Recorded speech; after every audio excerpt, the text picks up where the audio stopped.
Assalamualaikum warahmatullahi wabarakatuh.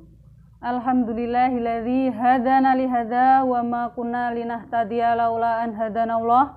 Laqad ja'at rusul rabbina bil haqq wa nudu antilkumul jannatu lati uristumuha bima kuntum ta'malun.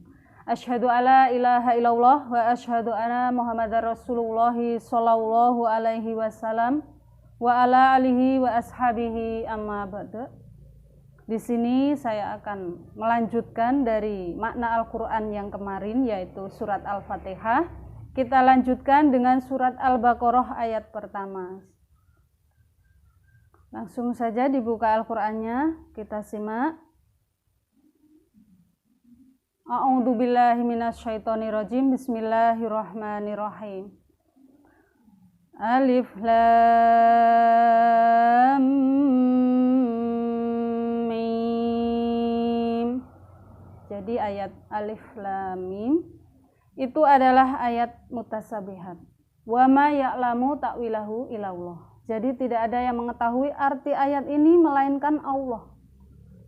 Seperti dijelaskan di dalam surat Ali Imran ayat 7, bahwasanya Allah adalah zat yang telah memberi kitab Al-Quran kepada Nabi Muhammad.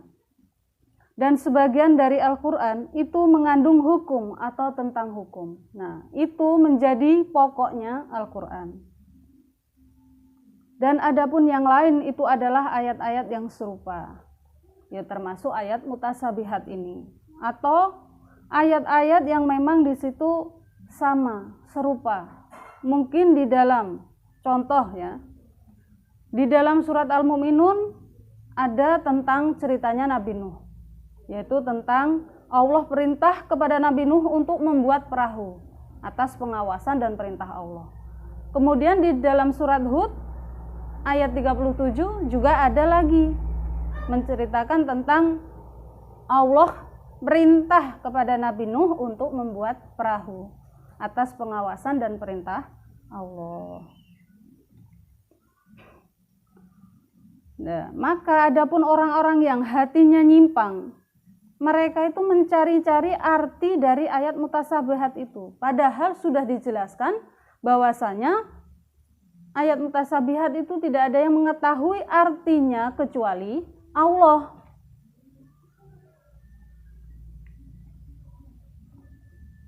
Akan tetapi bagi orang-orang yang pandai atau orang-orang yang bertakwa, sesungguhnya mereka berkata, kami percaya terhadap kitab Allah dan apa-apa yang ada di sisi Allah. Ya, termasuk ayat mutasabihat ini.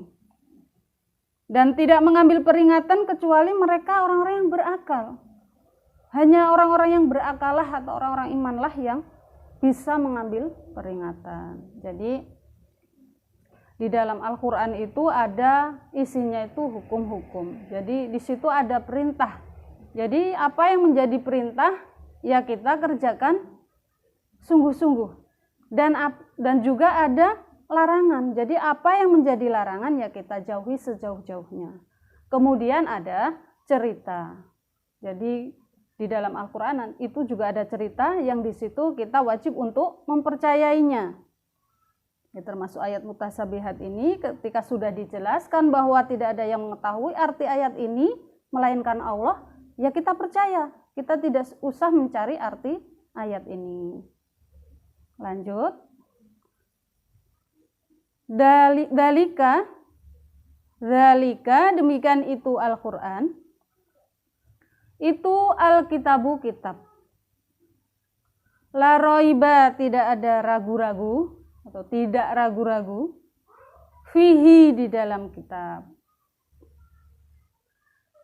Hudan jadi petunjuk lil muttaqina bagi orang-orang yang bertakwa. Jadi demikian itu Al-Quran itu adalah kitab yang benar, kitab yang tidak ragu-ragu kebenarannya. Dan Al-Quran menjadi petunjuk bagi orang-orang yang bertakwa. Jadi la roiba fihi. Jadi di dalam ragu-ragu itu ada hubungannya dengan surat Haji ayat 55 yang isinya, jadi tidak henti-hentinya orang-orang kafir itu ragu-ragu terhadap Al-Quran, sehingga mereka itu kedatangan kiamat yang di situ keadaan mendadak, sehingga kiamat itu datang kepada mereka dengan mendadak atau tiba-tiba, atau harinya mereka disiksa, yang mana di hari itu tidak ada kebaikan atau kemanfaatan bagi orang kafir. Jadi kalau mereka sampai hari kiamat tidak iman, sampai kedatangan siksa, maka bagi mereka sudah tidak ada kebaikan lagi, karena memang mereka yang didapat hanya siksa. Dan memang tidak ada kemanfaatan, bahwasanya keimanan seseorang ketika sudah terjadi hari kiamat itu tidak akan diterima oleh Allah. Jadi keimanan seseorang itu tidak akan diterima ketika matahari terbit dari barat. Itu menandakan bahwa kiamat telah terjadi.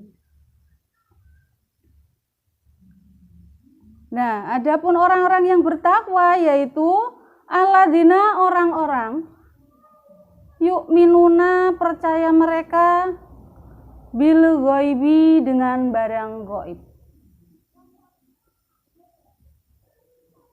wa yuqimuna,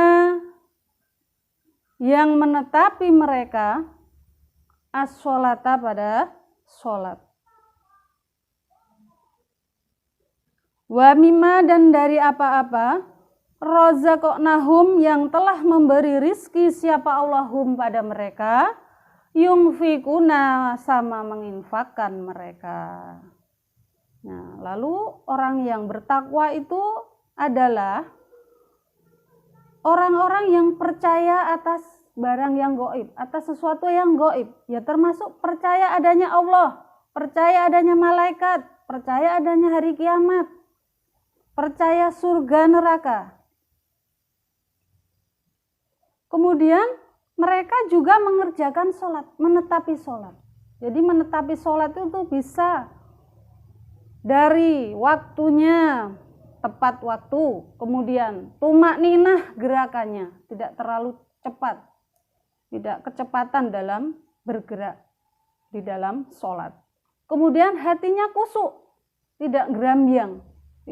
Mahwa gerambiang, pikirannya kemana-mana, tidak fokus atas sholatnya. Jadi kusuk, seakan-akan kita ini berhadapan dengan Allah. Allah ada di depan kita.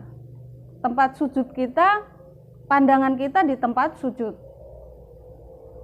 Kemudian kesucian badan dan tempat ibadah kita. Nah, sebelum sholat kita ya bersuci, berwudu, dibersihkan dari najis. Wa mimma, dan dari apa-apa.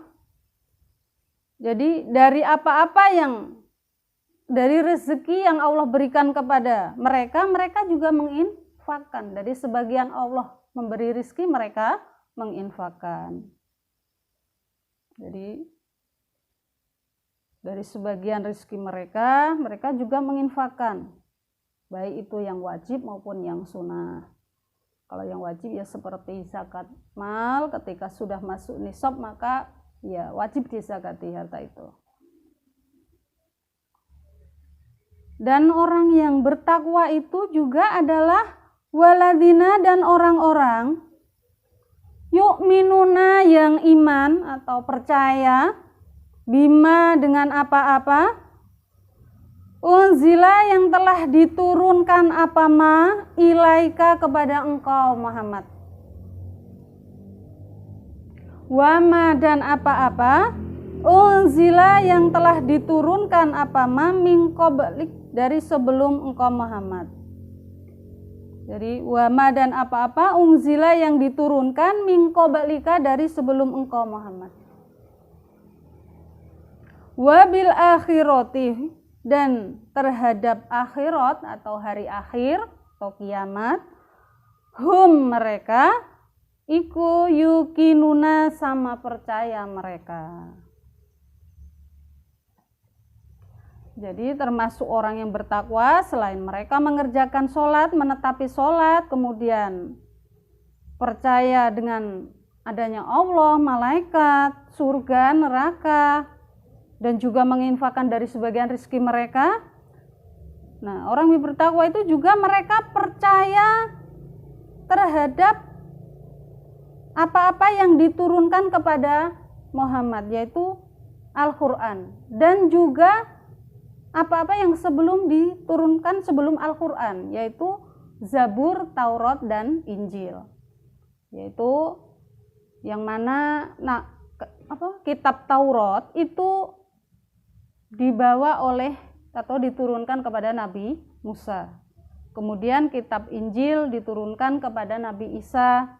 Kemudian Zabur itu diturunkan kepada Nabi Daud alaihissalam. Kemudian terakhir, Nabi terakhir yaitu Nabi Muhammad dengan dijadi satu menjadi Al-Quran.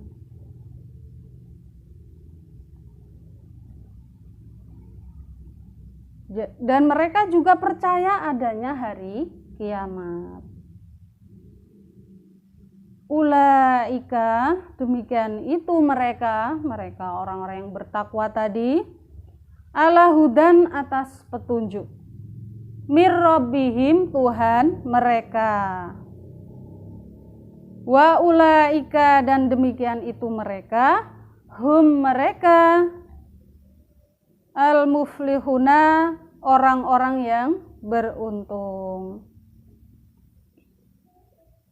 Dan sesungguhnya mereka itu adalah orang-orang yang bertakwa tadi.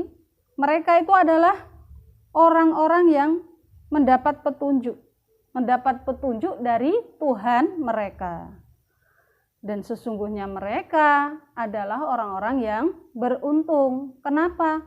Karena dengan mereka bertakwa kepada Allah, beribadah kepada Allah, mereka nanti akan dibalas surga oleh Allah. Dan itu merupakan keuntungan yang besar, keuntungan yang sangat pol sekali. Dan memang ya, dalam kita menetapi semua itu bukanlah hal yang gampang. Semua itu dari hati dan keimanan kita. Kita merasa takut kepada Allah, yaitu Allah yang telah menciptakan kita.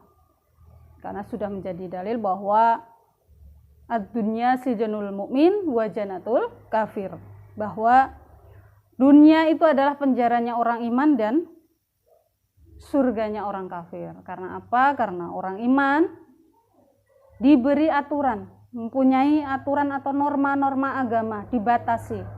Jadi ada perintah dan juga ada larangan. Seperti seekor sapi yang di situ dikeluh. Dia ditali di sebuah pohon, kemudian dia hanya berjalan-jalan sekitar situ, sepanjang tali itu. Itu contoh gambaran bahwa orang iman itu mempunyai aturan agama, mempunyai norma-norma agama yang memang harus dikerjakan dan tidak boleh dikerjakan. Mungkin cukup sekian dari saya. Apabila banyak salah, saya mohon maaf. Semoga semuanya bermanfaat untuk saudara semuanya.